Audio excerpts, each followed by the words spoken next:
আজকে সকাল সকাল ঘুম থেকে উঠে দেখি মা এখানে কী কী সব সবজি কাটছে। তো আমি তো চিনি না, তাই মাকে জিজ্ঞেস করলাম। মা বললো শুক্তো হবে। তো শুক্তো করার জন্য মা এখানে সজনে ডাঁটা, বেগুন, করলা, আলু সব কেটে নিয়েছে। দেখুন সজনে ডাঁটাগুলো কেমন করে কাটে, আমি তো জানি না কেমন করে কাটে। তাই মা দেখিয়ে দিচ্ছে, দেখ এইভাবে কাটতে হয় সজনে ডাঁটা। তো কড়াইতে তেল গরম করে পাঁচফোড়ন দিয়ে তেজপাতা দিল, শুকনো লঙ্কা দিয়ে আলুগুলো ভেজে নিল। এখানে বড়ি আর করলাটা আগেই তুলে রেখেছে ভেজে। তারপরে নেড়ে ওর মধ্যে সজনে ডাঁটা আর বেগুনটা দিয়ে দিল। দেখুন কালারটা কতটা ভালো লাগছে দেখতে। তারপর তো একটু নুন দিয়ে দিল, দিয়ে আর একটু ভালো করে মিক্সড করে নিল।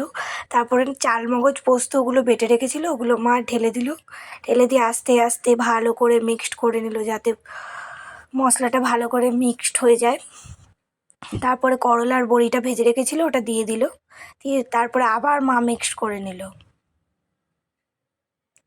তারপরে একটু চিনি দিয়ে দিল। এটা যেহেতু দুধ শুক্তো, তো তার জন্য এখানে হলুদ পড়বে না। এবার জল ঢেলে দিল এটার মধ্যে, কারণ এই সবজিগুলো তো সেদ্ধ হতে হবে।